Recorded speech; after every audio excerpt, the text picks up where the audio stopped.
du nord au sud, de l'est à l'ouest et partout dans la diaspora, après la compilation des procès-verbaux issus du bureau de vote et la vérification des représentations sur le terrain, il apparaît clairement que nous sommes sortis vainqueurs avec une marge écrasante, un score supérieur à 50% de suffrages exprimés.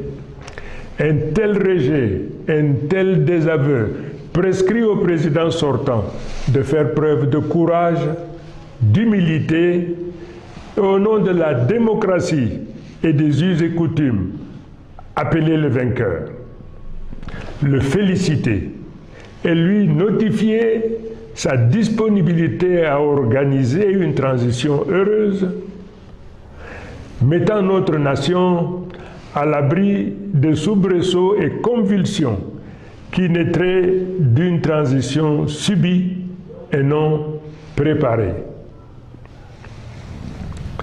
De la sorte, l'humanité entière reconnaîtrait en lui un homme de paix, soucieux de laisser un héritage dont on citerait l'exemple aux générations à venir.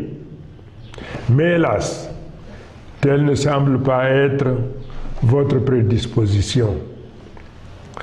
Mais malgré tout, sans arrière-pensée et d'un bon cœur, ma main reste tendue pour une transition pacifique.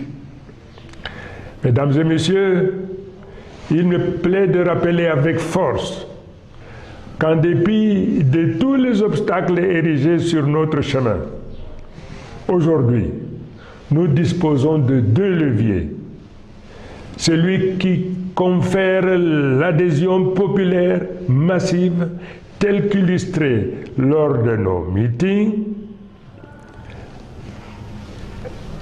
et le respect scrupuleux du Code électoral en son article 113 qui nous autorise à porter à la connaissance du public des résultats tels que nous les avons énoncés.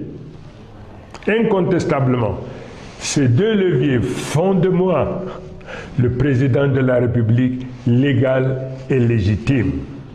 Dès lors, si le Conseil constitutionnel proclame des résultats falsifiés et tronqués, il se rendra complice d'une forfaiture, car le peuple camerounais, dans son immense majorité, n'acceptera jamais la validation par le Conseil constitutionnel de la falsification et du bourrage des urnes à une échelle historique telle que cela est porté à la connaissance du monde entier. Le peuple ne se laissera pas faire. Le peuple est déterminé à se battre face à un régime autiste, à la souffrance et aux difficultés du peuple, confronté à un désarroi d'un lendemain incertain. Ce peuple, qui se trouve le dos au mur, n'aura pas de choix que de prendre en main son destin et d'aller chercher cette victoire partout où elle se trouve. Nous avons pris à témoin la communauté internationale. Nous avons pris à témoin les pays voisins. Mais de manière subliminale, tous nous répondent que personne ne viendra faire notre travail à notre place. À chacun d'entre nous donc d'aller au tréfonds de son âme pour libérer les forces d'audace, de courage, de mission. Car comme dit l'adage, il n'y a point de dignité pour celui qui attend tout de l'autre. D'autres peuples qui se sont retrouvés dans une situation comparable ou analogue à la nôtre ont résolument pris leur destin en main et ont fait ce qui devait être fait. Le Cameroun est une grande nation.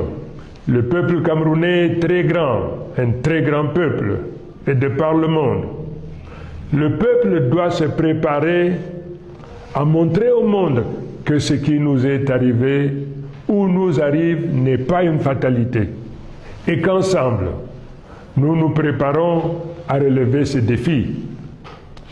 À nos compatriotes du Nord, du Sud, de l'Est et de l'Ouest, partout où vous vous trouvez dans le monde, ayant présent à l'esprit la nécessité de protéger et de promouvoir notre nation, comme un seul homme, nous allons nous lever pour marcher, pour protester la main, dans l'amitié, la fraternité et nécessairement dans la durée. Nous viendrons à bout de cette oligarchie prédatrice qui confisque nos libertés, nous réduit à la pauvreté, à la mendicité. Mesdames et messieurs, chers compatriotes, ce régime a fait de la peur et de la menace les instruments de domination et de confiscation de nos libertés. Et grâce à Dieu,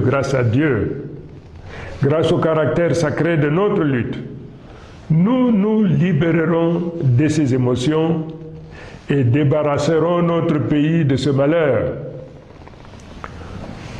Nous découvrons également, sans surprise, la tentative de ce pouvoir à diviser, à fragmenter l'Union pour le changement, instrument politique puissant à la tête de la lutte que nous menons pour construire le changement. Non seulement cette tentative sera vaine, mais elle nous donne l'opportunité davantage de resserrer nos rangs pour poursuivre avec résolution nos objectifs. Je voudrais une fois de plus réitérer mon engagement à me tenir au sein du peuple pour la construction, pour la poursuite victorieuse de cette bataille qui ne prendra fin qu'avec la récupération de notre victoire.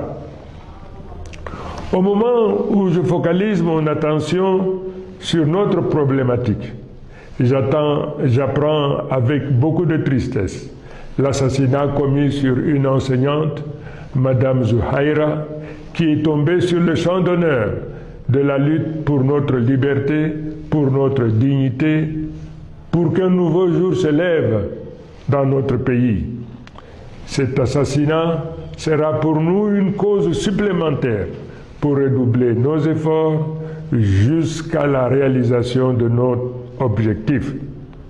Quant à nos forces de défense et de sécurité, je voudrais rappeler la correspondance que je vous ai écrite. Cette lutte que nous menons, c'est également votre lutte. N'acceptez jamais de retourner vos armes contre votre propre peuple. La souffrance qu'endure le peuple est aussi votre souffrance. N'obéissez jamais à un ordre dont l'objet est la violence ou la suppression de la vie d'un des vôtres. Mes chers compatriotes, l'heure est grave. Nous n'accepterons pas de nous faire voler notre victoire. S'ils préfèrent menacer la sérénité et la paix du pays plutôt que d'admettre la défaite, nous répondrons par la détermination pacifique du peuple. J'invite tous les Camerounais, du nord au sud, de l'est à l'ouest, et partout où vous résidez dans le monde, à sortir comme un seul homme dans la paix et dans l'amour de la patrie. Marchons pour la libération et pour la revendication de notre victoire. Créez une grande vague pacifique qui montrera au monde que le peuple en a assez et qu'il veut sa liberté. Le droit de manifester est un droit universel. Exerçons-le avec discipline et dignité. Je vous remercie Vive le peuple souverain, vive le Cameroun libre, uni et réconcilié. Compatriotes,